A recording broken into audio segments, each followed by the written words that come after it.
So hello guys. आज हम जो बात करेंगे जिस टॉपिक पे, वो टॉपिक है दिल्ली पोल्यूशन। आप सब ने देखा, बहुत सारे लोगों ने इस टॉपिक पे वीडियो भी बनाई है अपने अपने तरीकों से। बट आज हमारा मुद्दा और हमारा मकसद दोनों अलग है इस पे। आज सिर्फ हम ना उन मुद्दों पे बात करेंगे जिन पे सब लोगों ने बात किया है, बल्कि हम कुछ इसमें नए टॉपिक्स, कुछ नए डायमेंशंस पे भी आज चर्चा करेंगे। तो लेट्स गो। तो दिल्ली प्रदूषण कोई नई बात नहीं है माय फ्रेंड्स। ये काफी साल पुरानी समस्या है। दिल्ली का प्रदूषण अचानक कोई नहीं बढ़ा। ये कहीं ना कहीं सरकार की और सोसाइटी की, सिविल सोसाइटी की, उस 1990 के दशक में जब आबादी दिल्ली की तेजी से बढ़ रही थी, जब अर्बनाइजेशन बहुत तेजी से बढ़ रहा था। बट ना तो दिल्ली की सरकार ने और ना तो वहाँ की सिविल सोसाइटी ने इन बातों पर बिल्कुल भी ध्यान नहीं दिया। आप आज भी देखिए, दिल्ली में लगने वाले इतने बड़े बड़े घंटों घंटों जाम, क्या कारण है? दिल्ली का जरा सा बारिश, दिल्ली का डूब जाना, दिल्ली की सड़कें लापता। तो इसका कारण क्या है? इसका कारण एक ही है, वहाँ की अर्बन प्लानिंग ठीक ढंग से न करना। इसमें कहीं ना कहीं भ्रष्टाचार, करप्शन भी बड़े स्तर पे इन्वॉल्व था, जिसका खामियाजा आज सबको भुगतना पड़ रहा है। आज हम उन सारे कई सारे मुद्दों पे बात करेंगे, इन्हीं सारे मुद्दों पे। आप देखिए आज AQI कहाँ पहुंच गया है। देखिए, सबने अपनी अपनी मशीनें लगा रखी हैं घरों में। सरकार कुछ बोल रही है AQI पे, झूठ। मीडिया की रिपोर्ट्स कुछ आ रही हैं, लोग इंडिविजुअल कुछ देख रहे हैं। तो कोई ऑथेंटिक डाटा है ही नहीं। सबके पास अपना अपना डाटा है, सब ने अपना अपना रागल अपना है। लेकिन जब ये AQI, एयर क्वालिटी, जब इतना शुरू में ही बढ़ रहा था, क्या सरकार और सोसाइटी के ध्यान नहीं गया था? जाना चाहिए था ना। लोगों को तब भी पता था, लोगों को आज भी पता है। लेकिन ना तो उस टाइम लोगों ने उतना अच्छे से ध्यान दिया, और ना ही आज दे रहे हैं। आज सिर्फ हो हल्ला मचा रहे हैं, सिर्फ हो हल्ला मच रहा है दोस्तों। इस पे आप देख लीजिएगा, दिल्ली की जनता ही इसके दुष्परिणामों को भोगेगी। सरकार, यदि ज्यादा AQI खराब हुआ, उससे नहीं सब निर्णायक रहेगा मामला। सरकार राजधानी दूसरे किसी भी स्टेट में, हो सकता है नोएडा में शिफ्ट कर ले, हो सकता है हिमाचल प्रदेश में शिफ्ट कर ले, कहीं भी शिफ्ट कर लेगी। लेकिन दिल्ली वालों का क्या होगा? आप लोग क्या करेंगे सर? आपने तो अपनी जीवन भर की कमाई लगा के बिल्डिंग में एक फ्लैट खरीदने के लिए इन्वेस्ट कर दिया। आप कहाँ जाओगे? आपके पास तो इतने पैसे भी नहीं है। तो इसके लिए कहीं ना कहीं आपको ही लड़ाई लड़नी पड़ेगी। तो हमने देख लिया कि किन वजहों से आज ये हालात यहाँ तक पहुंच गए, इतनी खराब स्थिति। लेकिन आज हम उन टॉपिक्स पे भी बात करेंगे कि भाई ये किन वजहों से, किन किन कारणों से ये समस्याएं दिन पे दिन बढ़ती ही जा रही है। दिन पे दिन AQI खराब होता ही जा रहा है। देखिए, इसमें कोई दो राय नहीं है, कोई दो शक नहीं है कि पराली इसमें एक बहुत बड़ी समस्या है। जो हमारे किसान भाई दिल्ली और पंजाब के सटे हुए इलाकों में है, जो हरियाणा में है, आप देखिए ना, दिल्ली तीन तरफ से पूरी तरह से हरियाणा से कवर है। जब ठंडी का मौसम आता है और किसान पंजाब और हरियाणा के जब पराली को उसको बर्न करते हैं, तो उसका एयर किधर को बहता है? उसका एयर फ्लो किधर को होता है? दिल्ली। दिल्ली से होते हुए वो यूपी की तरफ निकलता है। तो लेकिन ठंड में क्या होती है, आप लोगों को भी पता होगा कि जो कोल्ड विंड होती है वो बैठती है। जो कोल्ड विंड होती है तो वो क्या होती है, बैठती है, हवा दूर तक नहीं जा पाती। यही कारण होता है कि फॉग बनता है दिल्ली में। तो एक तो ये होगी पराली की समस्या, दूसरा हो गया ट्रैफिक। आप देखिए दिल्ली में शायद ही मिडिल क्लास में कोई ऐसा घर होगा जिसके पास अपनी खुद की कोई व्हीकल नहीं होगी, चाहे वो टू व्हीलर हो, चाहे फोर व्हीलर हो, चाहे थ्री व्हीलर हो, कोई सी भी हो, होगी ही। और अगर आपको नहीं दिखता तो आप दिल्ली के कभी शाम के जाम को देख लो, आपको पता लग जाएगा सर, कितनी लंबी लंबी लाइनें लगी रहती हैं गाड़ियों की। दो बातें हो गई। तीसरी बात होगी कंस्ट्रक्शन की। दिल्ली में मेट्रो बन रहा है, फ्लाईओवर बन रहा है, बिल्डिंग्स बन रही है। अब इससे धूल तो भी उड़ेगी, धूल तो उड़ेगी सर। जो PM5 के वो जो धूल कण होते हैं छोटे छोटे, कहाँ से आते हैं? इसी से तो आते हैं। दिल्ली ग्रोथ भी कर रही है। तो तीन कारण ये हो गए। अब चौथा टॉपिक है हमारे दिल्ली NCR में छोटी छोटी फैक्ट्रियां। आप देखिए छोटी छोटी फैक्ट्रियों में क्या होता है, प्लास्टिक बर्न होता है, प्लास्टिक रिफाइनरी का काम चलता है, मैन्युफैक्चरिंग का काम चलता है। आप लोग कहीं कहीं आप लोग देखोगे, खासकर इधर फरीदाबाद साइड होता है, क्या करते हैं कि वहाँ के जो छोटे छोटे कारखाने होते हैं वहाँ पे टायरों को जलाया जाता है।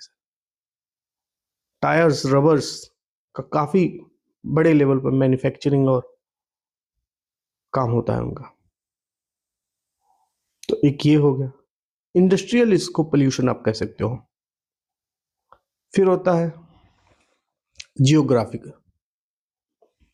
जियोग्राफिक ऐसा कंडीशन बन जाता है दिल्ली का। ठंडी के दिन में देखिए अब कड़ाके की ठंड पड़ती है वहां पे। क्यों? क्योंकि वो हिमालयन रेंज के आसपास है, हिमालयन रेंज के आसपास है। इस वजह से क्या होता है कि वहां पे जब ठंडी हवा चलती है विंटर की, तो वो वहां पे बैठती है, जिससे प्रदूषण और बढ़ता है और धुंध को कुहासा जो है बढ़ता है, वहां पे और ज्यादा फॉग होता है। लेकिन हमने तो समस्याओं पे बात कर ली ढेर सारी। अब बात करते हैं ये क्यों हुआ, इतना ज्यादा ये प्रॉब्लम क्यों बढ़ गई, किन कारणों से। इनके मेजर दो कारण हैं, एक सोसाइटी, एक गवर्नमेंट। एज ए सोसाइटी हमने भी रिस्पॉन्सिबिलिटी नहीं ली अपनी, और ना ही आज ले रहे हैं। आप देखिए कोई प्रोटेस्ट नहीं हो रहा है इसके खिलाफ। लोग बुराई तो कर रहे हैं लेकिन कोई प्रोटेस्ट नहीं है, कोई कोई हो हल्ला नहीं है। लोग चुपचाप सुबह उठते हैं, दिन में अपने वर्क पे जाते हैं, शाम को आते हैं, सो जाते हैं। बस सारा हो हल्ला सोशल मीडिया पे। इन द रियलिटी नथिंग है। तो सरकार का इसमें नजरअंदाज किया इस काम को।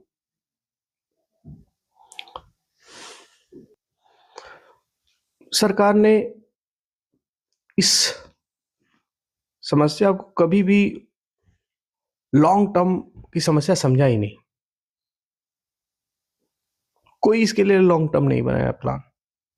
हर साल सरकार ने सिर्फ सर्दियों में इमरजेंसी प्लान बनाए, इस तरह ही समाधान कोई निकाला ही नहीं। ये दिल्ली अकेली सुलझने वाली समस्या नहीं है माय फ्रेंड्स।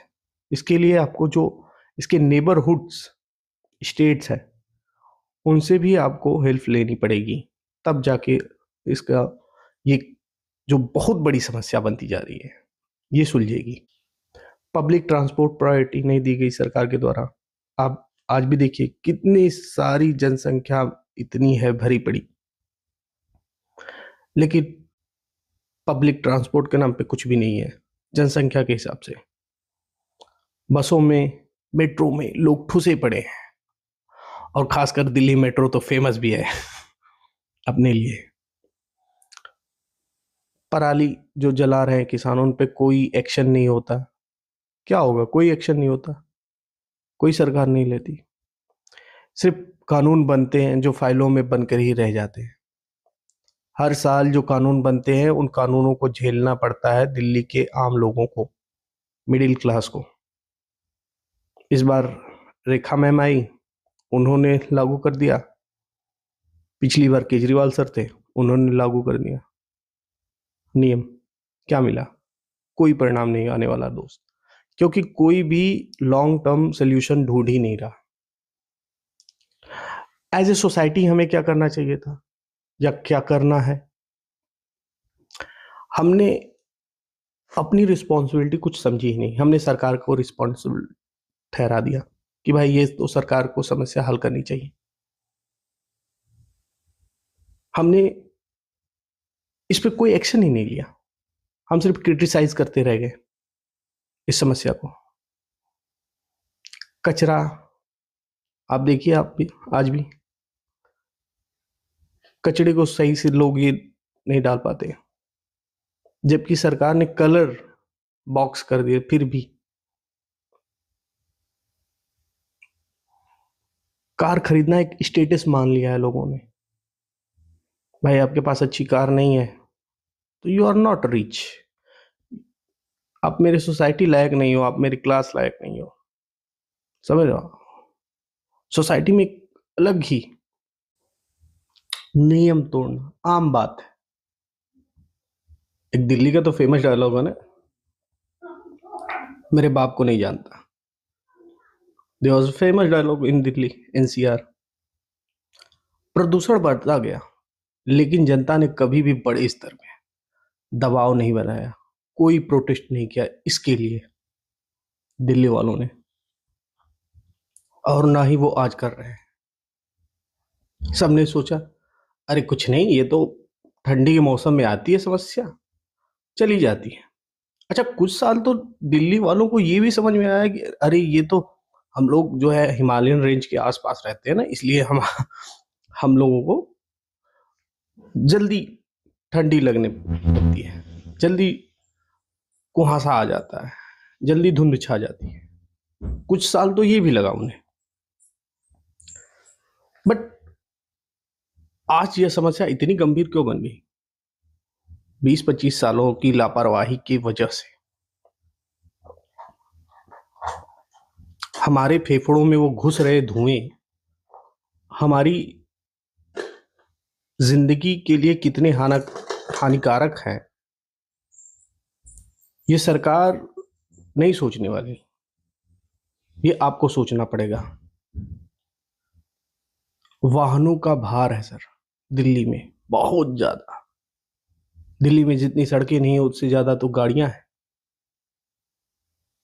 इस समस्या का कारण यही है, वाहनों की इतनी जनसंख्या, पराली का धुआं, इंडस्ट्रियल गैस जो आसपास एनसीआर की इंडस्ट्री है, कंस्ट्रक्शन की धूल, वीक पॉलिसी गवर्नमेंट की, और अगर तगड़ी है भी तो इम्प्लीमेशन गंदा है। और सोसाइटी आ अपने से क्या मतलब, सोसाइटी का सुस्तपना कि हमसे तो कोई मतलब नहीं। अब सिर्फ यह हवा प्रदूषित नहीं है, यह एक स्वास्थ्य संकट बन चुका है my friends. This is health crisis, this is health crisis. अब इसके बचने के लिए हमें क्या क्या करना चाहिए? पहले तो हमें एक जोरदार प्रोटेस्ट की जरूरत है। हम दिल्ली वालों को जोरदार प्रोटेस्ट,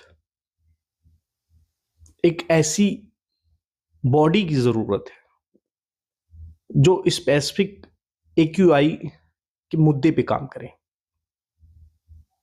सरकार को मिलजुल के जो उसके अराउंड एनसीआर के स्टेट है उनसे मिलजुल के काम करना पड़ेगा।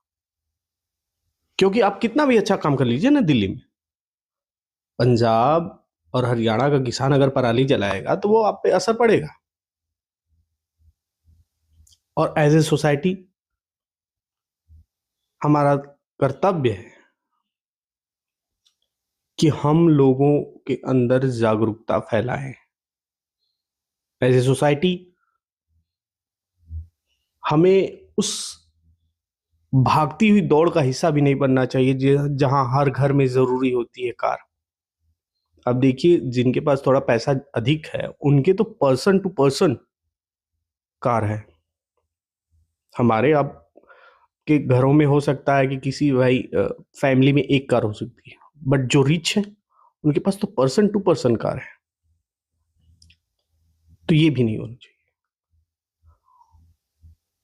लॉ स्ट्रांग बने।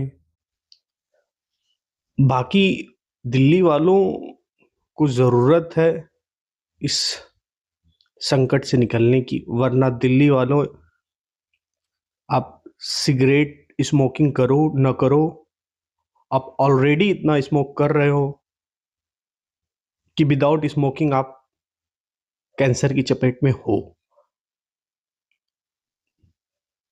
अब देखो, हर साल रिपोर्ट आती है कि दिल्ली की AQI के चक्कर में, खराब स्थिति के कारण कितने सारे चाइल्ड्स की डेथ हो जाती है, कितने सारे दमा के पेशेंट्स उभर रहे हैं दिल्ली में, लोगों के लंग्स खराब हो रहे हैं। तो कुल मिलाकर बात एक ही है कि इसका सबसे ज्यादा गंभीर किसी पे प्रभाव पड़ेगा तो आप लोगों पे पड़ेगा, आप लोगों पे पड़ेगा। न सरकार पे पड़ेगा, ना ही किसी और स्टेट पे पड़ेगा। और यदि आपकी समस्या है तो इसे आपको ही सॉल्व करना पड़ेगा। थैंक यू सो मच, आपने मुझे मेरी बात को रखने का मौका दिया, आपने इस वीडियो को देखा अंत तक, उसके लिए मैं आपका शुक्रिया अदा करता हूँ। यदि आपको ये वीडियो पसंद आई हो तो इसे please like, share and comment करिए, और प्लीज़ मेरे इस चैनल को ऐसी नॉलेजेबल टॉक्स के लिए सब्सक्राइब करें। Thank you so much.